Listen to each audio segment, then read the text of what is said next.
Halo Bapak Ibu sekalian, para orang tua hebat. Selamat datang di talk show pertama kita ya. Hari ini kita keluarkan talk show pertama kita, yaitu tentang Smart Parents for Happy Children untuk Bapak Ibu hebat sekalian di rumah.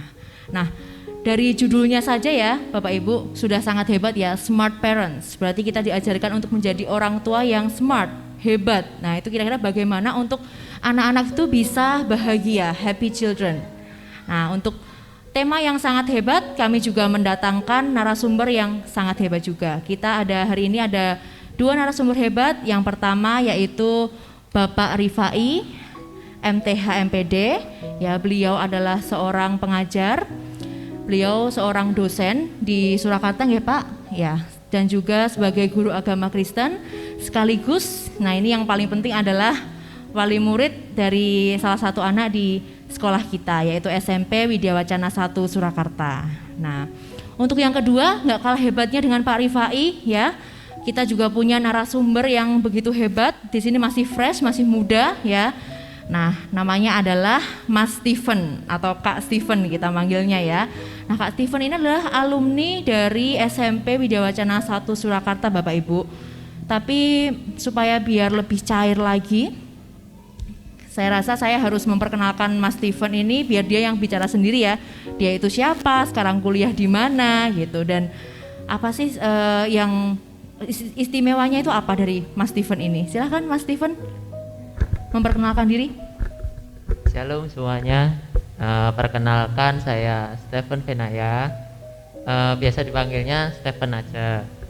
Saya sekarang kuliah di UGM Fakultas Kedokteran Hewan.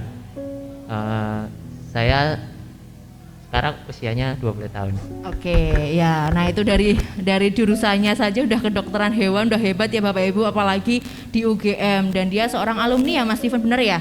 Dulu. Ya, alumni kelas PK ya kalau nggak salah. Ya, PK. Iya, kelas PK pertama di SMP Widya Wacana 1 Surakarta.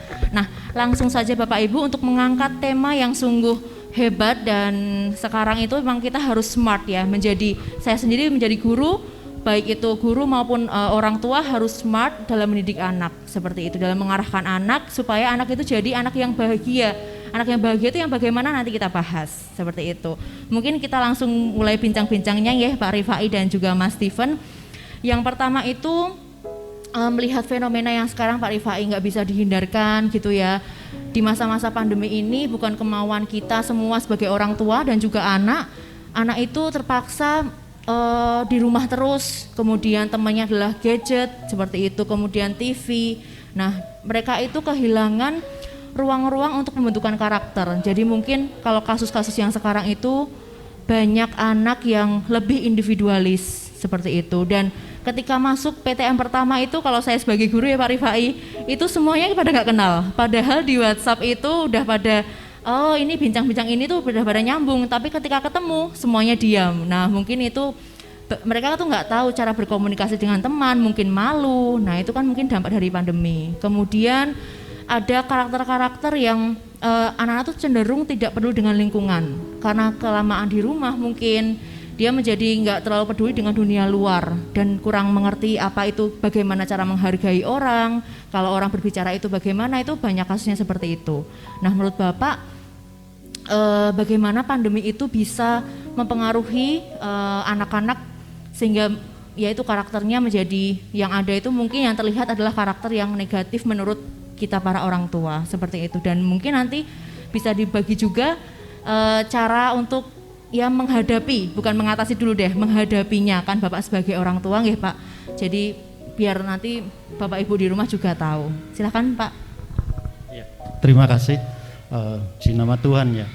Namanya pandemi itu nggak bisa kita hindari. Iya benar. Di mana saja selama kita masih ada di bawah kolong langit ini, kita nggak mau dan tidak bisa pilih harus menghindari pandemi. Iya. Tetap harus kita hadapi. Nah, dalam pandemi saya mengamati ada 3 perilaku orang yang terbentuk secara otomatis. Perilaku pertama itu perilaku empati. Banyak orang kena PHK. Ekonomi yang begitu melaju tinggi yang tidak bisa diantisipasi. membuat orang-orang kesulitan. Banyak orang meninggal karena COVID-19. Sehingga muncul ini empati dari masyarakat yang peduli. Makanya bangsa kita itu kan bangsa yang suka tolong menolong. Di gereja, di sekolah-sekolah itu banyak gerakan-gerakan mengumpulkan sesuatu yang dibagikan bagi orang yang berimbas. Nah, itu karakter pertama, empati. Lalu karakter kedua itu karakter yang suka mencuri keuntungan. Nah, saya nggak tahu apakah masyarakat kita perilakunya seperti itu. Ada korban Semeru, ada orang suka mencuri. Iya, benar. Pandemi terjadi, banyak mencuri. Tetangga kami itu sampai kehilangan sepedanya. Waktu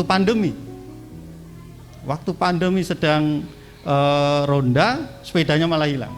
Nah, anak itu juga bisa terbentuk sebuah karakter suka cari keuntungan. Ngomong sama orang tuanya, "Pah, Mah, kuota habis." Iya. Tapi ternyata buat apa? Buat nge-game, pembelajaran, iya. untuk main game, untuk chat. Benar sekali. Ya, cari keuntungan.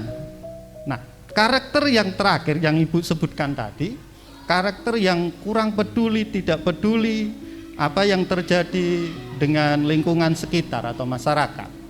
Nah, ini karakter yang berbahaya. Kenapa dikatakan berbahaya? Karena dalam sebuah karakter yang cuek, apatis, orang nampaknya itu abe banyak hal. Contoh, orang kemana-mana pergi abe prokes. Dipikirnya sudah nggak ada COVID, dipikirnya sudah tidak ada penyakitnya. Dia lupakan semuanya itu. Siswa juga bisa terjadi semacam itu. Abe tentang tugas. Nah, memang apatis atau karakter cuek itu kan terbentuk dalam dua model. Model yang terjadi karena pembiayaran, dibiarkan. Kejahatan kalau dibiarkan itu terus akan membuat orang cuek. Ngapain kita ngurusin? Orang jalan berlalu lintas, lalu dia melanggar, kalau polisi tidak menindak, orang akan ngikuti itu. Sudah tahu merah jalan terus, pasti di belakang ngikut. Nah, cuek enggak ada ditilang kok. Nah, tapi juga begitu, kalau dikasih tugas, guru tidak kasih sebuah punishment, guru tidak ngasih sebuah pembelajaran bahwa tugas itu penting, pasti cuek. Teman yang lain pasti ikut. Alah, itu aja nggak dihukum kok, ngapain aku harus pusing? Iya, benar. Ngapain harus repot-repot cari jawaban? Toh nggak ada apa-apa. Nah, ini terbentuk karena sebuah ketidaksiapan guru atau siswa atau orang tua juga bisa menghadapi sebuah proses pembelajaran yang dulunya tatap muka menjadi langsung begitu mendadak. Itu kan mendadak. 16 Maret masuk ke kota Surakarta dan Sabtu itu semua sekolah tidak boleh mengadakan sebuah pembelajaran. Yang sudah telanjur masuk disuruh berhenti. Habis itu total semua diadakan secara online. Orang tua yang buta tentang IT, anak yang belum ngerti tentang classroom, tentang model, tentang apa saja, pada kelabakan. Sehingga orang tua ngomong, sudah nggak usah repot-repot, toh nanti guru juga ngerti kok. Akhirnya dibiarkan cuek. Karena ketidaksiapan ini membuat sebuah perilaku yang cuek.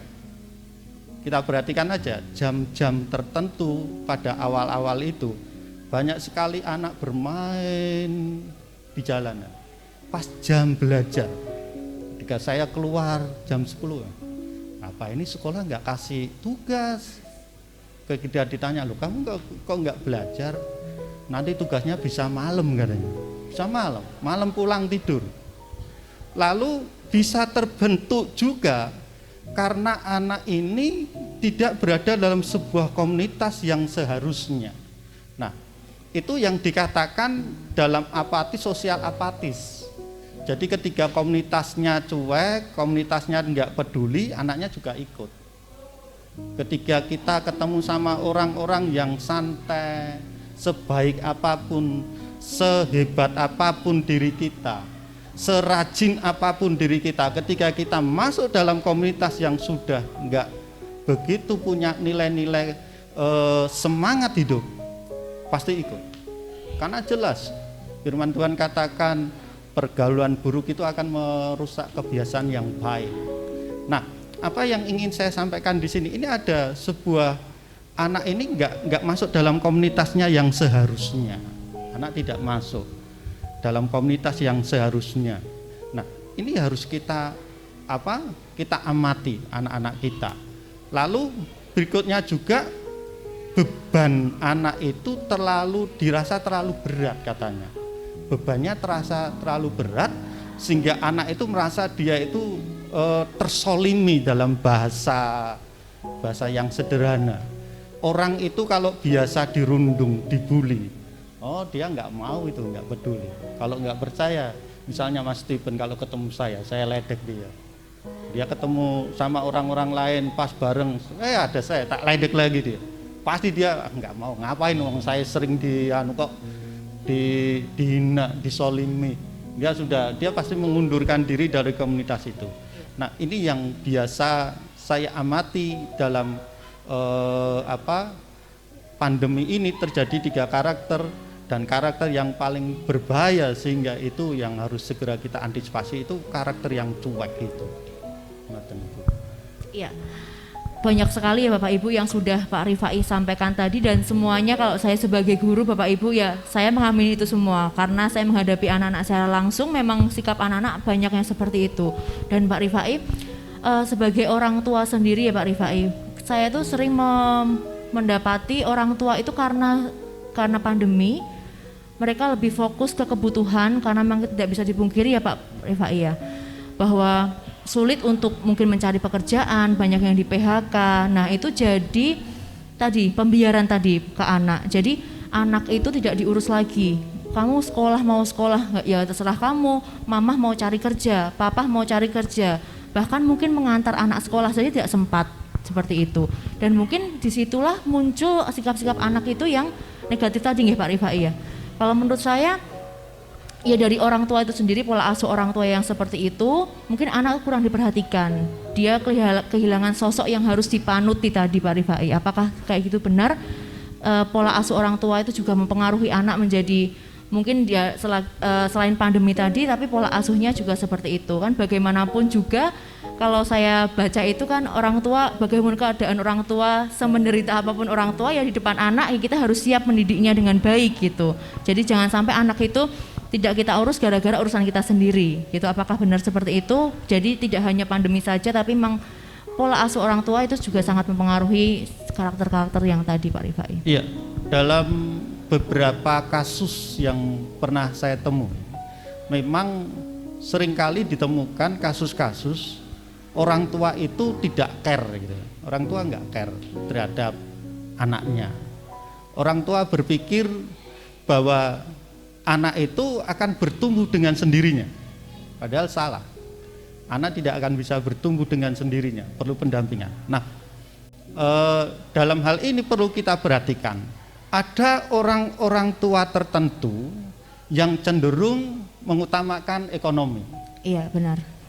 Saya sama istri itu komitmen, kami tidak punya pembantu. Jadi apa-apa kita kerjakan. Bangun pagi itu pasti istri masak.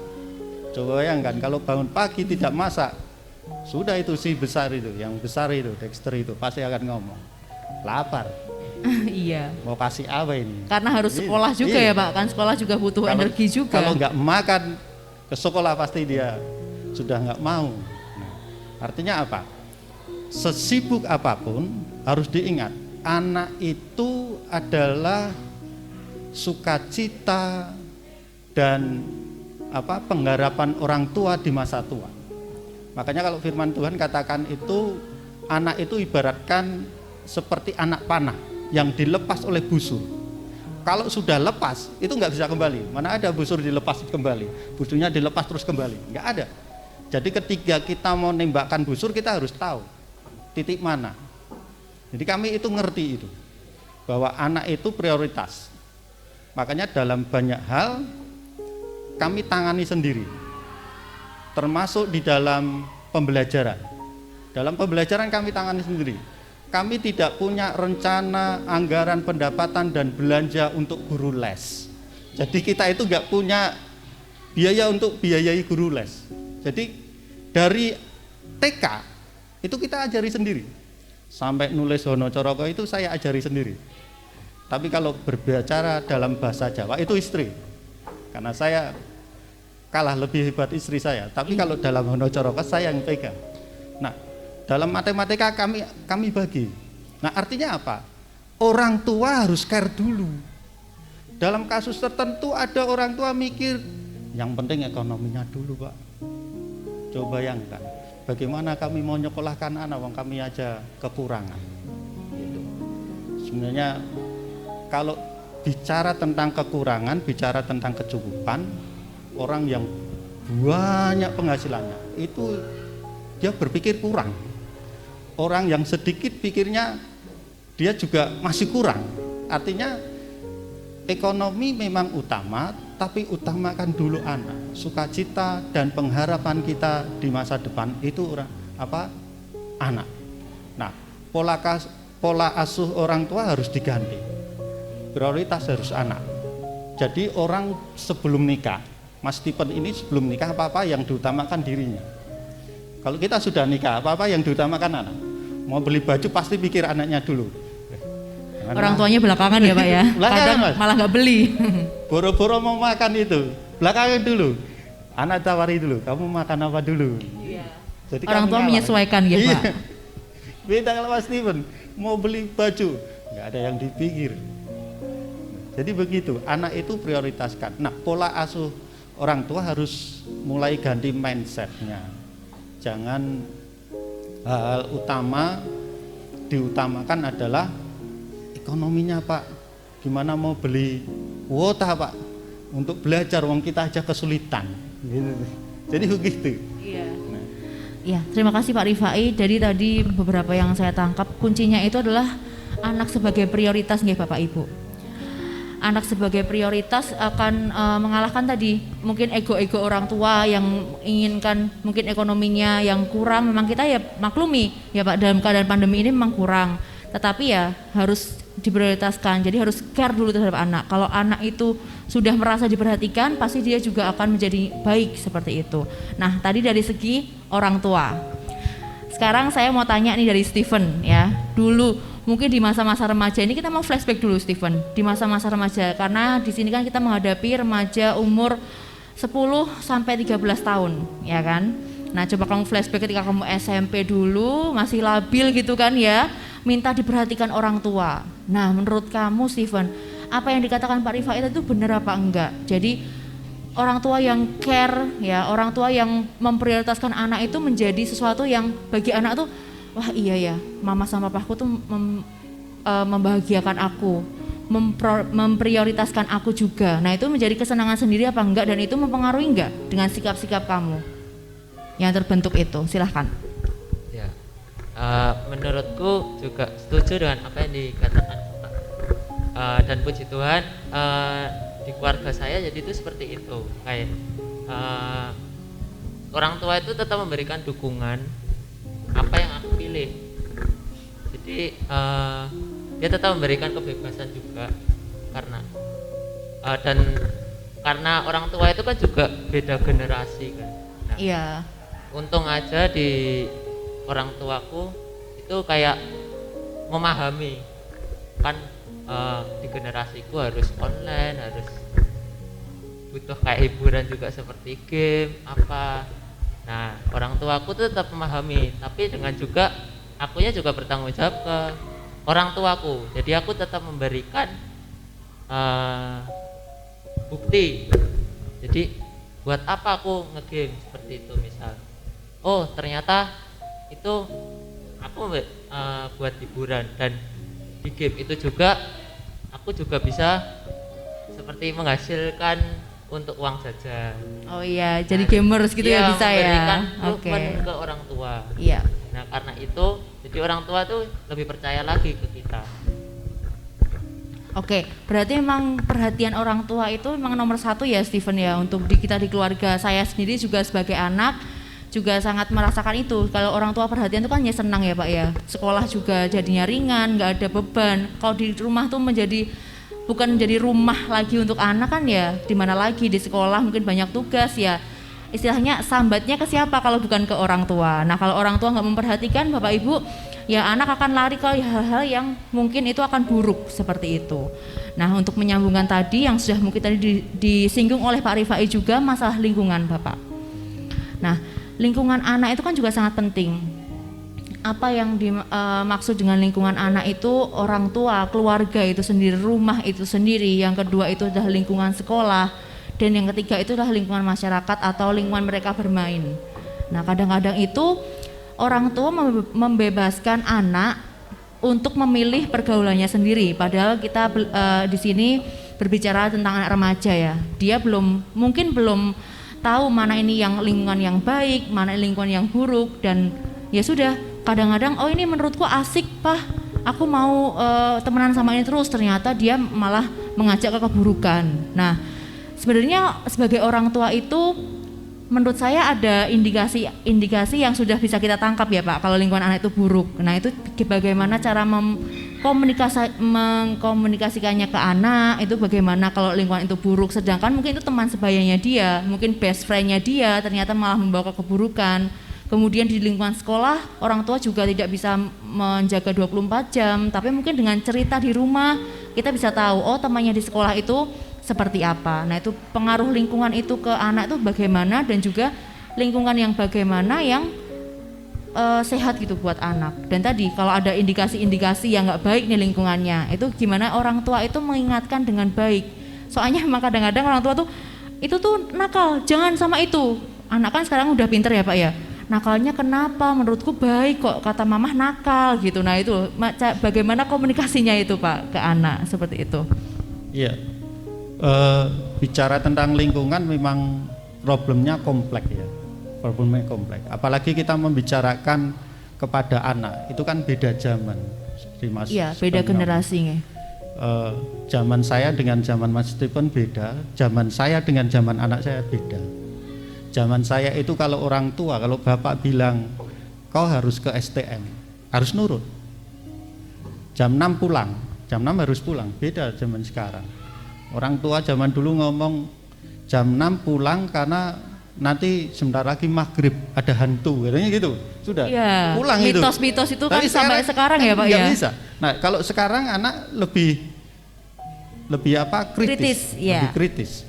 Nah lingkungan anak itu diusahakan lingkungan yang ramah, yang support buat dia punya talenta, dia punya kemampuan. Baik itu dalam keluarga sendiri itu bisa tercipta lingkungan yang nggak ramah. Contoh aja, anak belajar ibunya, mamahnya nonton Ikatan Cinta. Nah itu yang sering kali. Anak juga jadi pengen nonton TV juga gitu. Anak saya sudah nyiapin laptop, saya udah nyiapin di sebelahnya, dia nggak berani itu muter-muter. Sudah karena bapaknya udah buka laptop. Yang kecil udah tahu, mainannya udah disingkirkan. Karena kalau itu sampai terjadi, sudah apa yang menjadi kesukaan dia itu pasti hilang. Pernah itu yang kecil itu melanggar, sudah itu semua mainanmu kasih dus, taruh di gudang di lantai atas gitu. Itu nggak berani perintah dia. Nah, bagaimana kita ciptakan dulu di keluarga yang nyaman, keluarga yang betul-betul memiliki lingkungan yang bisa menumbuhkan talenta karunia yang Tuhan percayakan. Lalu di lingkungan sekitar kita nggak tahu. Pernah suatu saat anak kami kedatangan teman-teman di lingkungan sekitar. Saya ada, cuma saya diam aja tuh. Terus bikin gaduh. Padahal di situ posisinya saya harus konsentrasi nih. Saya diam aja. Setelah temennya keluar, baru saya ngomong, nggak boleh besok lagi. Sepanjang ayah belajar, sepanjang ayah bekerja, tidak ada suara sedikit pun masuk. Jangankan suara kamu, suara cicak nggak boleh, saya ngomong gitu. Terus anak ngerti. Lah maksudnya ya, kamu sudah bawa orang itu salah. Satu, ini jam berapa? Jam kamu harus apa? Diem, baru ngerti. Jangankan di komunitas lingkungan sekitar, di gereja itu ibadah selesai jam 6, dia nggak ngasih kabar jam 6 selesai. Saya tanya kenapa? tadi ada rapat pengurus. Kenapa nggak bilang ada rapat pengurus? Harusnya kau cerita dulu. Karena ayah sama ibu itu bingung kalau anaknya nggak segera kasih kabar. Tahu-tahu kamu diculik nanti. Ya dikira kenapa-napa iya, ya. Tahu-tahu nanti kamu melakukan sesuatu yang aneh. Jangan dipikir di gereja nggak ada orang aneh-aneh. Lihat banyak orang-orang yang habis datang ke gereja pergi ke tempat-tempat yang lain. Akhirnya melakukan tindakan-tindakan yang kami betul keep anak, tapi bukan berarti sebetulnya dia tetap kita beri kesempatan dia mengambil sebuah keputusan sendiri. Nah, kita harus antisipasi. Lingkungan kita itu kan sudah begitu sangat kalau saya katakan tercemar lah ya. Anak-anak sekarang bisa mengakses apa saja. Iya benar, dengan gadgetnya itu ya Pak. Zaman saya nggak ada gitu. Orang mau main, orang mau masak itu harus bikin api dulu. Sekarang mau bikin kopi sudah, colok aja, kopi jadi, dispenser. Zaman saya nggak ada, orang harus ambil air dulu, harus susah. Nah ini yang harus dibedakan. Kita harus tempatkan anak di satu tempat yang betul-betul ramah, yang bisa mengembangkan talenta bakat yang Tuhan percayakan. Iya, terima kasih, luar biasa. Oke, tadi dari segi orang tua ini saya pengen ada dua sisi soalnya Bapak Ibu, biar imbang, dari orang tua ada ya, dari anak pun juga ada ya. Dari Mas Steven sendiri, untuk lingkungan Mas Steven, seberapa pengaruh sih lingkungan itu ke pribadi Mas Steven sampai sekarang ini ya? Ya mungkin kalau saya rasa kalau kuliahnya kedokteran hewan pasti suka belajar juga ya, lumayan ya suka belajar. Nah gimana caranya itu memilih lingkungan yang baik gitu, padahal kan kamu juga anak-anak pasti juga waktu dulu ya gambling aja lah, oh ini baik apa enggak, coba dulu ini, coba dulu itu. Nah itu kira-kira gimana cara memilih lingkungan yang baik itu bagaimana, dan bagaimana lingkungan itu bisa mempengaruhi karakter Mas Steven sendiri? Ya, lingkungan itu memang sangat pengaruh, tapi menurut saya yang paling utama itu sebenarnya di keluarga dulu. Nah, didikan dari orang tua saya itu kita tuh harus lebih mendekatkan diri kepada Tuhan. Jadi emang dari kecil saya dididik tuh untuk beriman, dan ya apapun yang aku lakukan itu juga harus mengandalkan Tuhan, selalu berdoa. Nah itu kayak tiba-tiba aja gitu, kayak jalannya itu memang lancar, jadi kayak jarang ketemu teman-teman yang aneh kayak gitu. Langsung terseleksi sendiri gitu ya? Tiba-tiba langsung terseleksi sendiri, iya. entah mengapa gitu. Ya, karena tadi ya fondasi rohani yang kuat dari orang tua ya, mungkin bukan dari orang tua aja ya, mungkin sekolah juga seperti itu ya. Jadinya Mas Steven ini sudah kuat dulu dalam imannya, jadi kalau milih oh ini kayaknya kok kurang baik tuh langsung terseleksi sendiri, seperti itu ya Mas Steven ya. Iya bagus banget kayak gitu. Oke, selanjutnya saya mau bahas tentang minat bakat dan juga potensi anak, begitu Pak Rifai dan Mas Steven. Jadi kalau di SMP Widya Wacana 1 ini minat dan bakat potensi anak tuh sungguh sangat beragam. Sampai kita tuh oh ternyata anak sekarang itu bisa ya, dia menjadi gamers tapi tetap belajar juga, taat akan Tuhan, takut akan Tuhan juga, seperti itu. Kemudian ada talenta-talenta baru, ada yang bisa ngedrum, ada yang bisa gitar, semuanya komplit. Nah, bagaimana menurut Pak Rifai sebagai orang tua, caranya tuh gimana biar kita tuh bisa mengetahui kalau potensi anak itu di situ? Apakah dicoba, harus coba-coba, semuanya dicoba gitu? Atau mungkin ada tips-tips atau trik tertentu yang biar kita tuh tahu, oh anak itu potensinya itu atau bakatnya tuh di sini sepertinya. Meskipun ketika nanti akan beranjak dewasa, dia pasti akan menemukan bakat-bakat yang lain. Tetapi kan ketika kecil pasti orang tua yang menangani dan orang tua yang sangat tahu. Seperti itu Pak Rifai. Iya.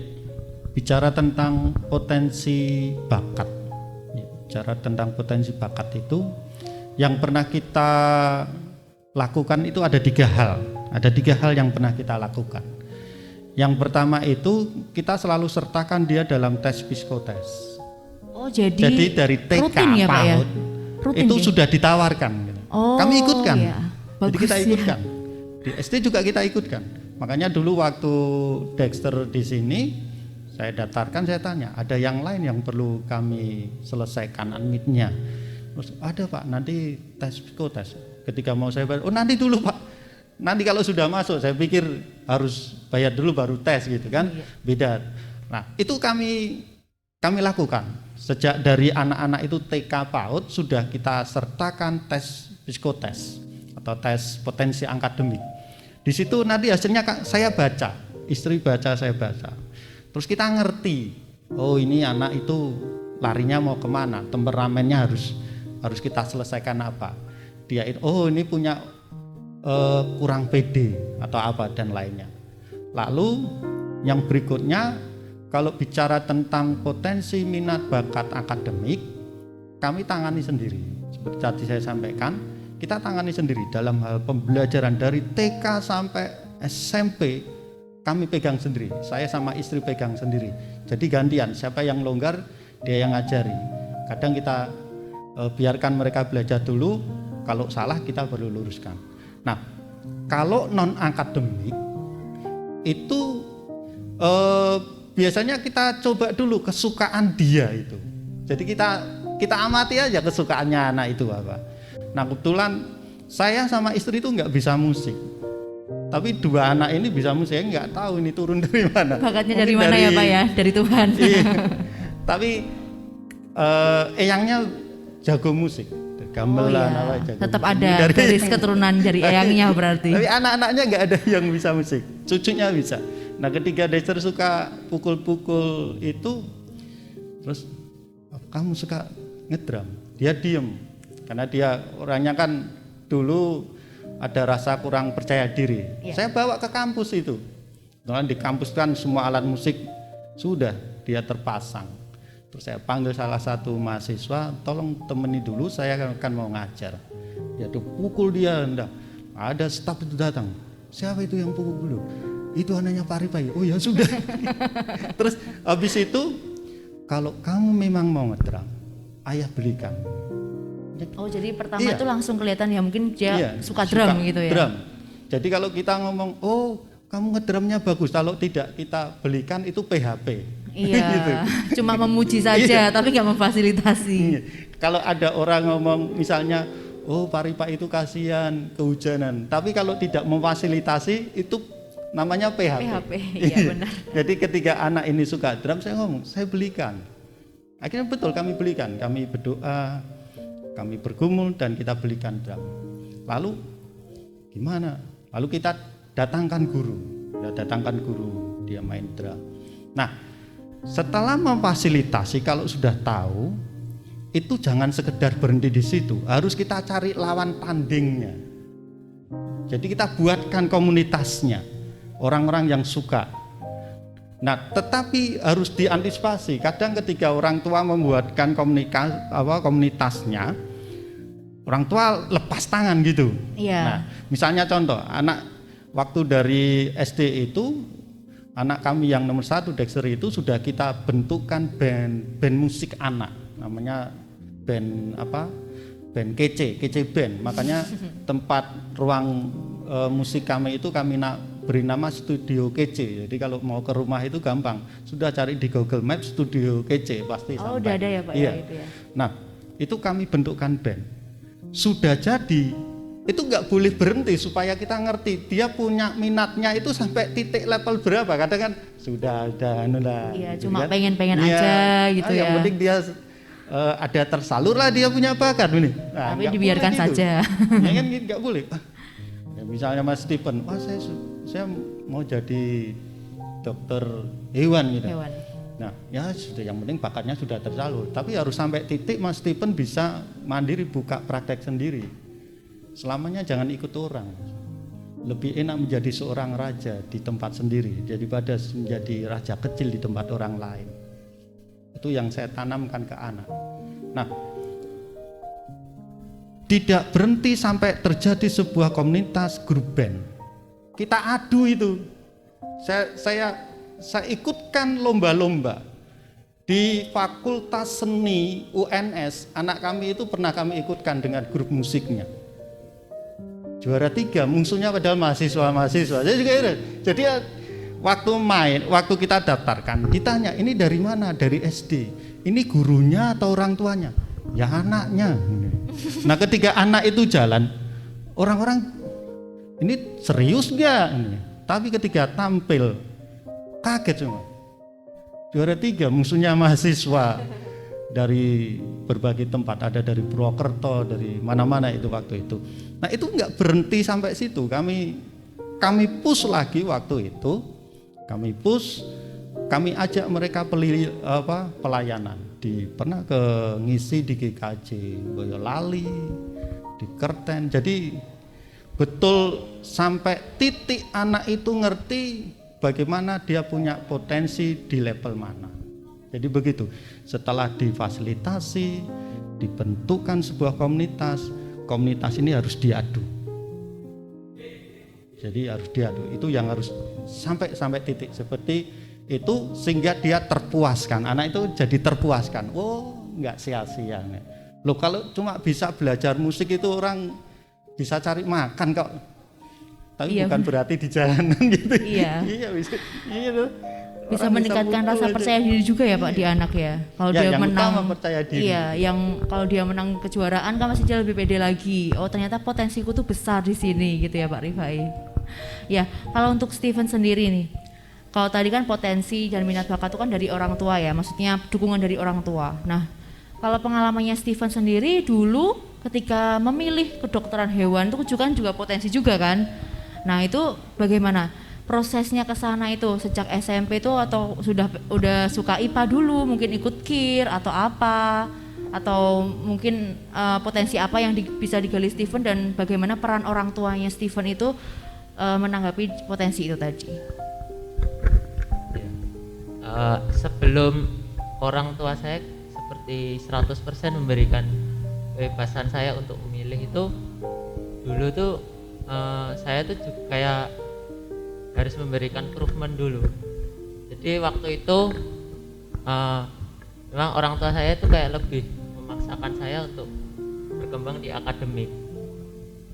Nah, lama-lama kan anak juga merasakan itu jenuh. Iya. Ya berjalan SD itu mulai kelihatan aku suka menggambar utamanya. Terus mungkin orang tua saya mulai sadar, belikan pensil warna, belikan gambar, dan itu saya buktikan memang saya bisa gambar. Terus waktu itu sudah mulai beranjak SMP, hobi mungkin kan bisa berubah lagi karena seiring berjalannya waktu ya. Waktu itu saya memiliki hobi untuk bermain game, tapi bermain game itu juga ada namanya HP gitu. Mungkin orang tua saya ingin menilai saya apakah ini serius hobimu atau enggak. Nah, orang tua saya bilang kalau kamu bisa membuktikan akademikmu baik, aku berikan HP sebagai reward. Ya, sebagai reward. Dan ya aku buktikan benar. Terus diberikan HP, dan aku juga nggak cuma sekedar bermain game. Jadi dalam proses bermain game itu juga aku ikut lomba-lomba dan menang. Ya ada reward-rewardnya. Jadi emang ada improvement-nya. Nah, karena itu jadi kayak pemilihan sekolah pun aku milih kayak suka hewan dan mau ke kedokteran hewan pun sekarang orang tua kayak memberikan kebebasan 100%. Jadi orang tua cuma memberikan arahan, kamu yang penting berguna bagi orang lain. Nah, aku mungkin maunya berguna tapi dalam sisinya kayak seperti hewan, menolong orang dalam sisi kayak hewan gitu.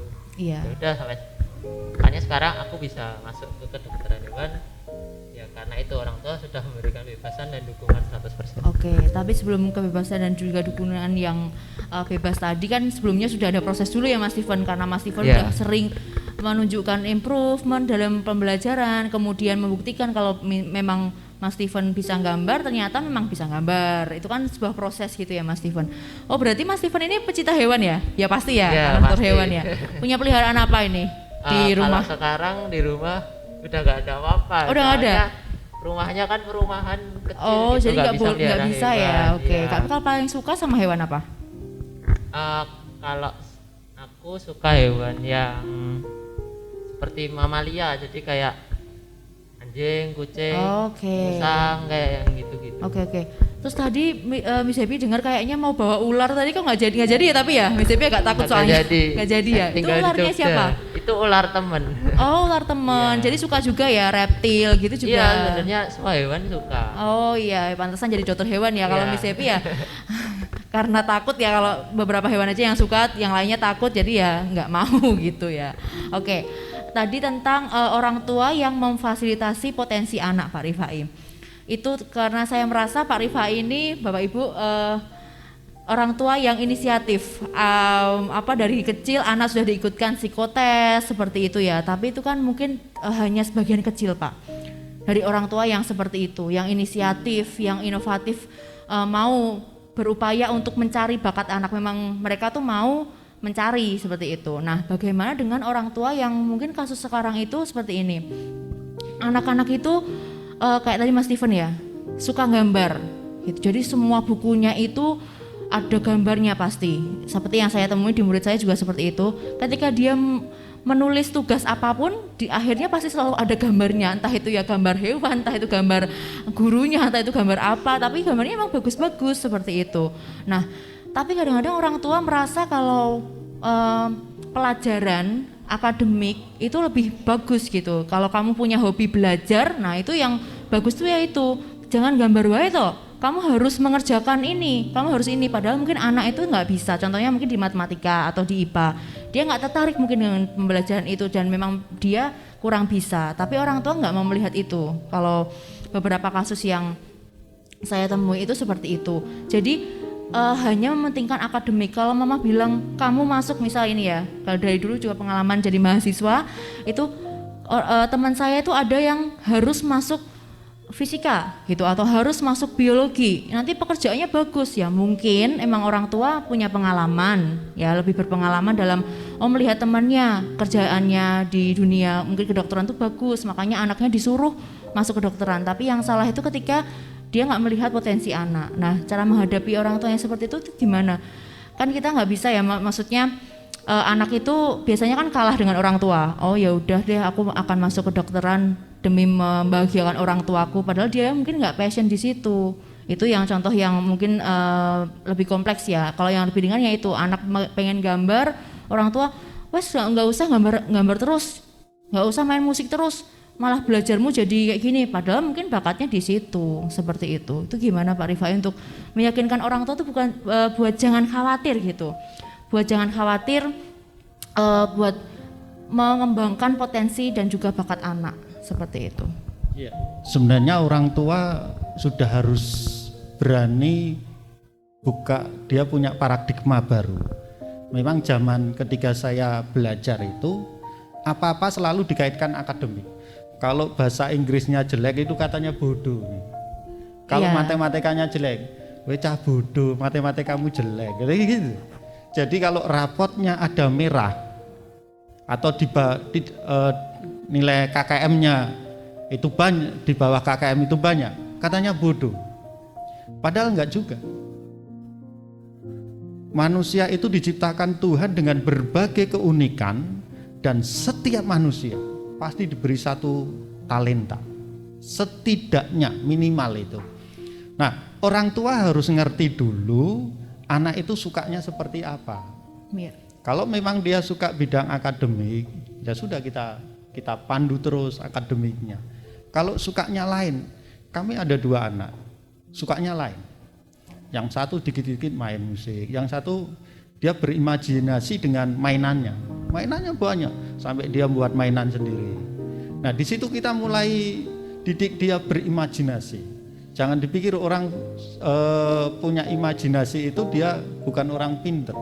Kalau sudah berimajinasi dia bisa jadi seorang sutradara hebat, karena berimajinasi. Nah, orang tua itu harusnya jangan lihat anak orang.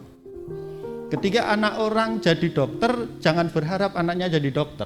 Setiap anak punya segmennya sendiri-sendiri. saya tidak pernah sekolah SMA karena STM. Jadi orang, saya nggak lulus SMA. Loh kok bisa Pak? Kan saya STM. Gitu. Jadi orang kaget. Tapi saya ketika lari kuliahnya di bidang teologi.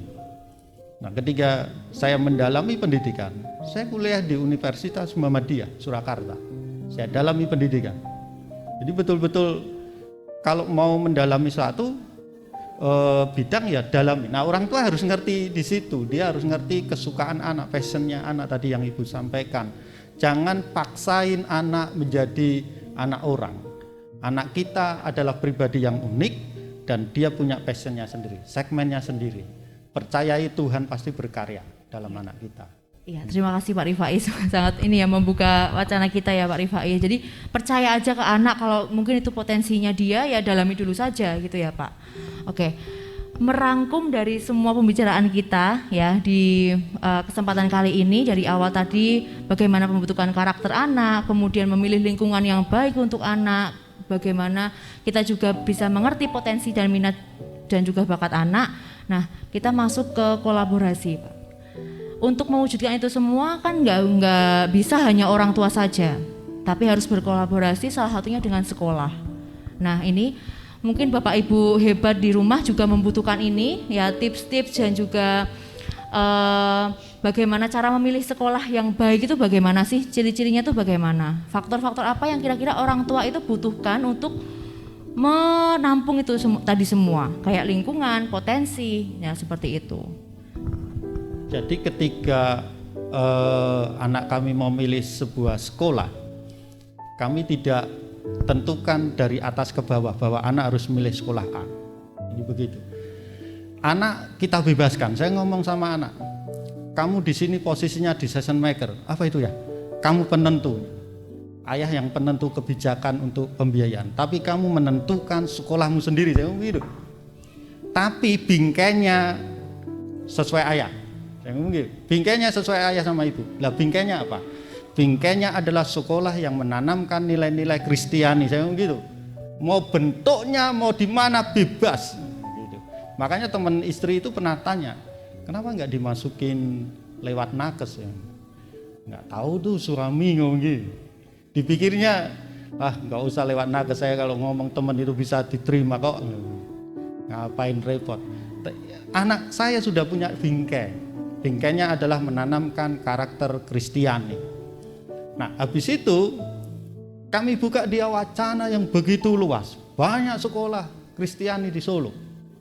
Saya datangkan dia di satu tempat, dari sekolah A, B, C sampai termasuk ke Widya Wacana. Saya datangkan itu dari yang paling jauh.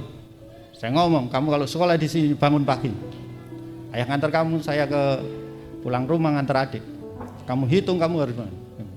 Terus saya datangkan lagi di sekolah satunya lagi. Ini sekolah di sini, kira-kira biayanya segini. Dia tanya juga biaya, saya ngomong. Tanya juga biaya, serius, saya nggak bohong. Dia tanya biaya, terlalu mahal ya. Sudah, kamu nggak usah mikir biaya. Soal biaya itu tanggung jawab ayah sama ibu. Kamu mikirnya sekolah yang kamu sukai. Nah, terus di situ kami berusaha membuka wacana supaya anak ngerti. Di sana ada seperti ini untuk pengembangan ekstranya. Di sana ada seperti ini di sekolah B. Sekolah C ada seperti ini. Lalu sekolah di Widya Wacana 1 ada seperti ini pengembangannya. Kamu pilih sendiri. Doakan. Jadi bulan Agustus kami doakan. Yang didoakan bukan sekolahnya, tapi anaknya supaya Tuhan kasih hikmat, dia pilih sekolah yang benar. Itu sudah kita bayar, dia sudah ngomong, ya sekolah di sana. Itu mau kami bayar lagi, dia sudah balik itu, balik pikiran. Berubah pikiran ya Pak ya? Pikir. Karena di grup WA kelas dia yang lama, oh saya sudah diterima di sini, saya sudah diterima di sini. Lah kok saya nggak ada gitu ya. Di tempat yang saya punya teman gitu. Dia nggak mau lah ya sekolah sana ya. Saya ngomong, kamu saya kasih waktu berdoa dulu 3 hari sampai 6 hari, doa dulu. Saya biarkan anak itu doa. Akhirnya dia selesaikan doa 6 hari, dia ngomong, ya siaplah ya di Widya Wacana 1. Betul. Kalau itu pilihan kamu, kamu tanggung jawab. Karena kamu yang memilih. Jadi begitu, saya biarkan dia. Kamu pilih, kamu tanggung jawab. Yang kedua, ketika kamu saya lepas di sana, 100% kamu adalah jadi tanggung jawab Bapak Ibu guru. Tapi setelah lepas dari sekolahan, itu tanggung jawab orang tua. Jadi kamu harus ngikuti aturan di sana. Jangan bikin orang punya pusing kepala kau di sana. Saya bilang gitu. Iya. Iya gini. Akhirnya ya sudah terima di sini. Iya. Nah, berarti dari proses pemilihan sekolah, Pak Rifai sendiri sebagai orang tua juga ikut campur dalam hal itu, tapi juga anak juga memilih sendiri ya Pak. Berarti memilih Widya Wacana ini untuk menjadi pilihan sekolah dari anak Pak Rifai, berarti Pak Rifai juga tahu ya Pak ya tentang kenapa kok anak Pak Rifai ingin disekolahkan di sini. Berarti memang mencangkup tadi semua yang Pak Rifai bilang tadi ya. Mungkin bagaimana Pak Rifai? Atau potensi anak juga sekarang sudah tercover seperti itu, atau mungkin dari segi kerohaniannya bagaimana menurut Pak Rifai di SMP Widya Wacana ini? Setelah satu tahun ya Pak, hampir satu tahun ini anak Pak Rifai ini sekolah di SMP Widya Wacana 1 ini. Jadi memang ada sesuatu hal yang dia punya tingkatkan dia. Ya.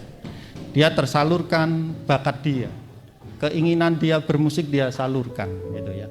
Di Widya Wacana dia punya beberapa ekskul ya kalau nggak salah ekstrakurikuler. Jadi ekstrakurikuler musik. Jadi nah di situ dia mulai, walaupun di gereja juga ada ekskul musik. Sudah kamu tekuni salah satu dulu, jangan banyak komunitas musikmu saya sudah. Nah di situ dia tersalurkan, hobinya tersalurkan, minatnya tersalurkan, kerinduan dia belajar alat musik yang baru itu tersalurkan. Karena anaknya aneh juga, sudah bisa A, pingin bisa B. Ini sudah bisa B, baru setengah jalan dapat berapa akor mayor, saya pingin yang lain gitu. Terserah experience yang baru ini. Soalnya Pak. Nah artinya memang dia mau betul gali potensi. Itu kalau kamu bilang aja sama Bapak Ibu guru, coba buka eskul saksofon atau apa, siapa tahu kan. Iya bisa, dan kalau ada kami bukakan itu. Kan namanya orang ngomong itu nggak bayar saya. Nah di situ memang tersalurkan. Dalam hal akademik, jika dia juga sudah mulai mengembangkan bagaimana dia mengeksplorasi pengetahuan dia. Jadi mulai dia mau baca sumber-sumber yang lain. Kalau dulu kan cuma satu, kamu harusnya cari yang lain. Enggak, ini harus pakai ini. Sebenarnya kan sumber belajar enggak satu patokan gitu kan. Nah dia sudah mulai mau mengeksplor itu, sudah mulai coba menggali. Iya, terima kasih Pak Rifai. Untuk Mas Steven sendiri nih, bagaimana kalau melihat potensi tadi ya, terus lingkungannya, kan dulu alumni ya, pasti sangat tahu keadaan SMP Widya Wacana kita ini. Nah itu bagaimana? Bisa nggak sih sekolah ini tuh menampung potensi-potensi Mas Steven sehingga sampai yang sekarang ini, terus lingkungannya tuh kira-kira gimana menurut Mas Steven sendiri? Ya, yang jelas sangat pengaruh. Karena pertama itu ini kan sekolah Kristen. Nah, berarti kan otomatis kita juga berlandasan dengan iman Kristen, dan apapun yang kita lakukan pasti kan juga berlandasan dengan iman Kristen. Nah itu di sekolah ini tuh kita selalu diajarin. Nah juga teman-temannya juga kan kita seiman. Mereka juga anak baik-baik, itu kan juga mempengaruhi dalam segi kita bersosialisasi, bagaimana kita cara mengembangkan iman kita. Juga guru-gurunya itu juga baik-baik. Mereka ngajarinnya juga dengan penuh semangat.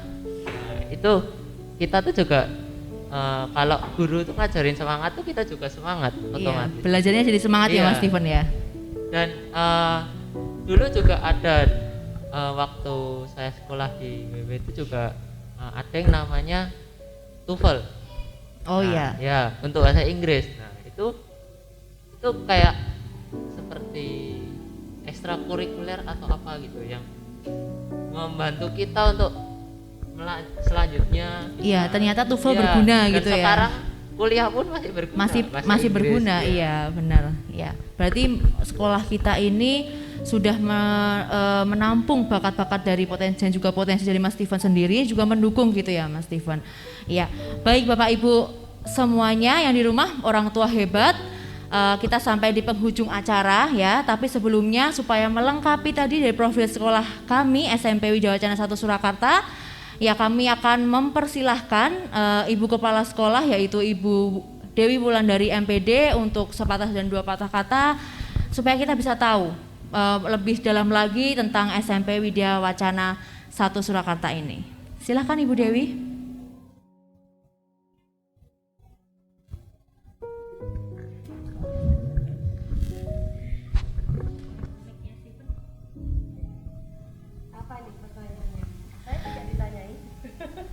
Iya Bu, sebentar, itu mic-nya gak dengaran tidak ya?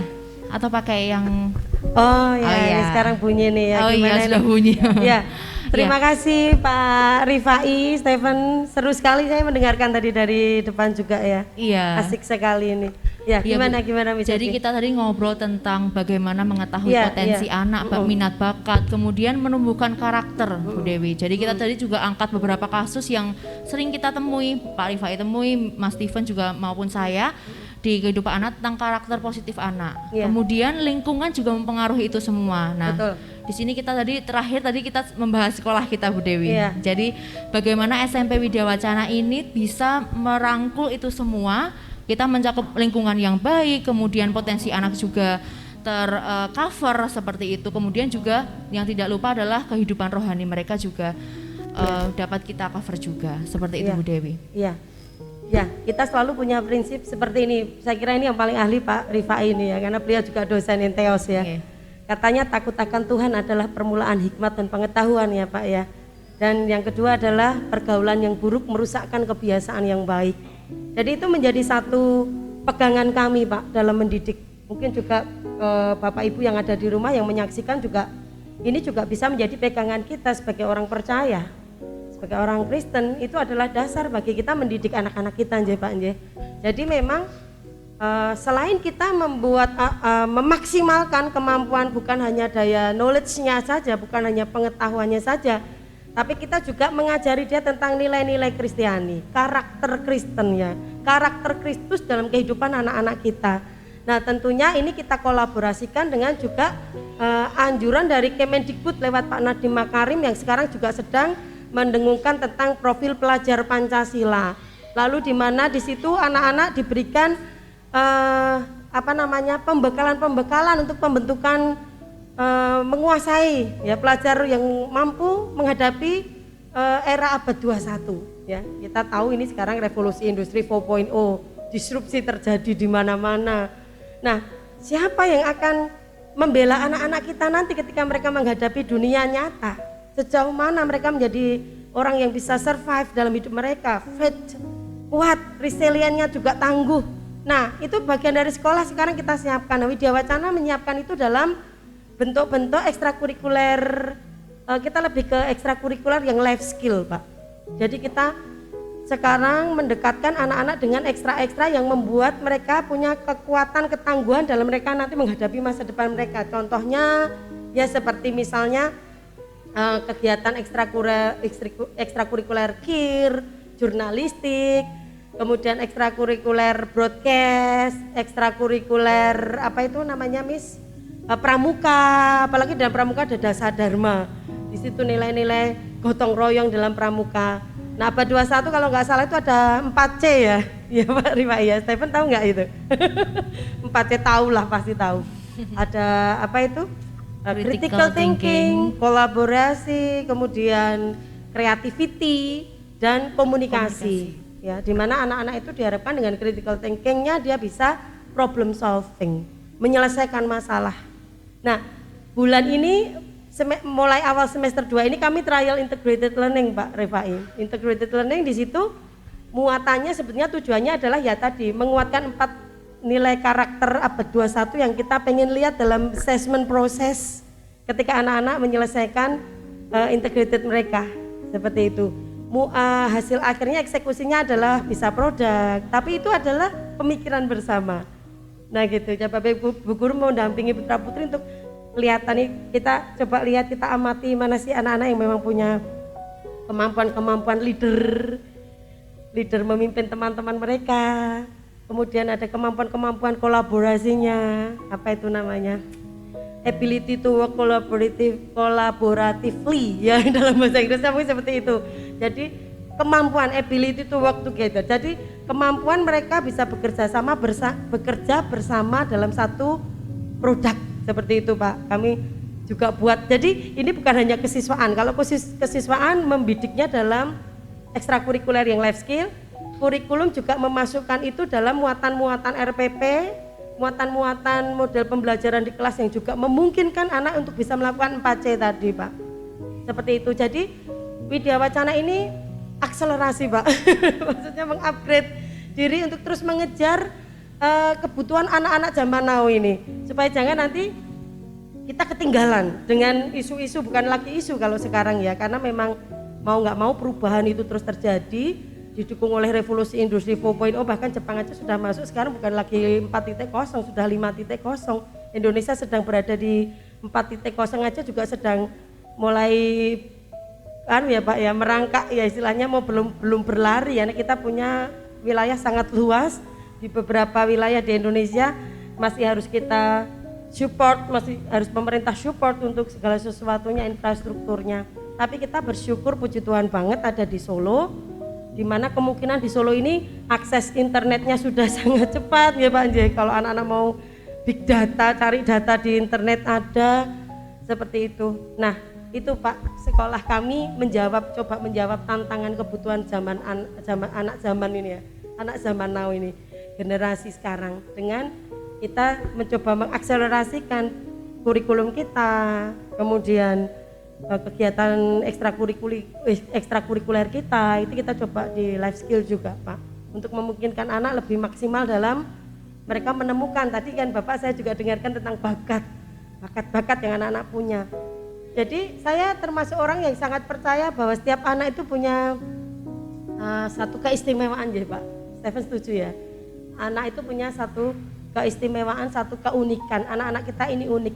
Jadi kita nggak bisa mendekotomi. Kalau saya setuju dengan Pak Rifai tadi bilang, bukan berarti kalau dia nggak bisa matematika terus dia itu bodoh misalnya, seperti itu. Saya nggak setuju, karena sekarang ini sudah hetagogi, sudah lagi nggak di pedagogi. Hetagogi di mana yang dimaksud hetagogi, di mana proses pembelajaran itu sudah holistik, di mana anak ini sudah menjadi satu student center, sudah bukan lagi teacher center, tapi sudah student center, di mana anak ini menjadi sebuah pusat bagi kita untuk mendampingi, memaksimalkan apa yang ada di dalam dirinya, potensi-potensi kemampuannya dengan kecerdasan majemuk. Sekarang kita kalau bilang cerdas, kalau orang dulu tahun saya 80-an cerdas itu ya matematikanya harus 100, IPA 100, itu pedagogi. Nah sekarang kita ada di hetagogi, di mana kita bertemu dengan keunikan anak-anak ini, dengan dalam bukunya Howard Gardner itu ya Pak, kecerdasan majemuk itu, di situ ditemukan bakat-bakat yang anak itu nggak harus selalu cerdas pada knowledge aja. Ternyata knowledge itu not everything. Ada anak cerdas di musik, dia jadi di situ ya, dia akan jadi hidup di situ, passionnya di situ. Jadi sekolah ini mencoba untuk menuju ke situ Pak, belum maksimal, kami baru sedang menuju ke situ. Dan saya berharap juga ibu-ibu cerdas yang ada di rumah bisa lebih mengenal Widya Wacana. Kami juga punya riset Pak, basic riset, ini mengacu pada problem solving tadi, di mana anak nanti bisa menemukan masalah bukan hanya yang terjadi di rumah. Misalnya contoh yang paling kecil, ini anak-anak kalau lihat sampah pagi itu kan karena angin kenceng, ini kan pohon kita banyak tuh Pak jatuh di bawah. Saya sedang menunggu ada nggak yang anak kritis itu. Ya ada juga yang ngomong, Bu ini sampahnya banyak Bu, gimana kalau dicacah aja Bu buat sampah organik dari daun. Nah, ada seperti itu, sehingga itu akhirnya kami buat kemarin anak-anak buat penelitian pencacahan sampah dari daun itu Pak, lalu muncul sampah ya menjadi organik, pupuk organik ya. Ya lalu kami juga menanam pohon jeruk Pak di pojok sana. Jadi kita coba dekatkan anak dengan lingkungannya. Pelajaran itu bukan sebuah teori yang jauh dari kita, tapi pelajaran itu harus kita hidupi dalam keseharian kita, sehingga pelajaran atau teori yang diterima anak di kelas itu bisa menjawab tantangan ketika dia menghadapi masalah yang tadi problem solving tadi, dari critical thinking, dari dia berpikir kritis, dia bisa problem solving, menemukan masalah lalu mencari solusi, seperti itu. Kami punya daun jeruk, lalu itu juga dikreativitaskan, lalu oleh anak-anak dibuat hand sanitizer aroma daun jeruk seperti itu Pak misalnya. Lalu angkatannya Stephen ini saya ingat itu dia melakukan penelitian susu belor itu ya. Susu belor itu angkatanmu ya, benar ya? Adikmu atau kakakmu ya? Susu belor itu. Jadi dari beton Pak. Dari beton lalu itu diolah beton itu loh Pak, apa itu? Iya itu benar ya, susu belor itu juga kita buat kita ujikan kandungannya dan lolos, juga kita ikutkan dalam lomba-lomba. Ya seperti itu, Widya Wacana tidak diem, selalu berproses menuju ya tantangan yang harus kita hadapi untuk generasi kita yang sudah semakin luar biasa ini. Oh ya, satu lagi saya ingin sampaikan, anak-anak kita ini multitasking. Ya Pak, ya setuju ya Pak, anak-anak kita ini multitasking. Saya heran anak-anak sekarang, dalam satu waktu tertentu dia bisa mengerjakan banyak hal dengan tanpa masalah. Karena memang generasinya dia generasi sekarang. Saya sudah enggak multitasking tapi belajar. Gitu Miss Epi. Iya, terima kasih. Ya, terima kasih banyak Bu Dewi. Mungkin tadi sudah cukup merangkum semuanya apa yang orang tua butuhkan, apa yang anak butuhkan di SMP Widya Wacana. Kita ada semua nggih Bu Dewi. Iya. Ya. Oh ya, kita juga akan saya lupa lagi satu hal tadi, Pak Rifai juga menyinggung masalah pendidikan karakter ya Pak. Ya, kami pendidikan karakternya selain di ekstra-ekstra seperti krida ya. Kalau ekstra itu kan kita bagi ada beberapa tuh. Yang pertama ekstra yang itu muatannya krida itu pembentukan seperti PBB, pramuka, seperti itu. Mau nggak mau kan anak-anak kita mesti harus kita bentuk ya kedisiplinan. Nah kita lihat sejarah pembentukan kedisiplinan itu kan dari Belanda itu, tinggalan Belanda, dan itu terinclude dalam ya baris berbaris seperti itu krida itu. Nah makanya anak-anak yang untuk karakter itu kita buat seperti di ini Pak, kalau di kesiswaan itu ada OSIS, di pramuka itu ada Dewan Penggalang, di situ ada pembentukan leadership. Jadi anak-anak itu ada pembentukan leadership, kita dampingi, kita berikan materi-materi dan praktek juga di situ. Selain terinclude dalam pembiasaan, karena pembentukan karakter itu sebetulnya berbicara tentang pembiasaan juga. Pembiasaan bagaimana si anak ini melihat role model yang bagus, yang pembentukan karakter yang pertama itu yang harus mereka temukan adalah di keluarga. Setuju ya Pak? Harus setuju loh Pak. Enggak benar. Iya. Saya tadi berkali-kali kan Bapak waktu saya mendengarkan tadi istri bilang ini kelihatan kalau kompak banget kayaknya Pak Rifai sama istri ini. Kelihatan bagi tugasnya Bu Dewi. Ya betul, dan itu adalah faktor utama untuk membentuk anak cerdas dalam semua aspek kehidupannya. Role model pertama itu adalah keluarga, karena anak kita ini melihat contoh dari orang tuanya. Nah saya berharap juga orang tua yang ada di rumah ingat bahwa anak kita melihat kita. Jadi kalau anak kita nggak boleh bangun tidur malam-malam, ya orang tuanya harus ngalahi dulu. Tidurnya juga jangan malam-malam. Raketan kobar kui bangun, terus kita mengerjakan tugas ya Pak Nje. Karena kita ya sama-sama bekerja. Ya, anak itu melihat pendidikan karakter yang pertama itu harus ada di dalam keluarga. Keluarga harus punya dasar yang jelas dulu dalam membentuk karakter dan harus kompak mama papanya. Lalu baru sekolah mensupport lewat pembiasaan, pembentukan karakter, program-program sekolah yang semakin membuat dia maksimal seperti itu. Ya, terima kasih Bu Dewi.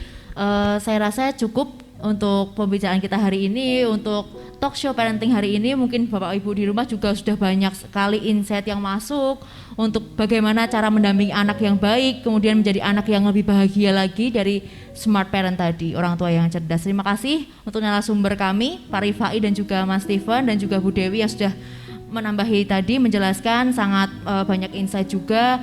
Jadi Bapak Ibu di rumah, kami tunggu kedatangan putra-putri Bapak Ibu. Kita harus berkolaborasi untuk mendidik generasi kita yang akan datang. Terima kasih Bapak Ibu, kami dari SMP Widya Wacana 1 Surakarta mengucapkan terima kasih dan sampai jumpa di episode berikutnya.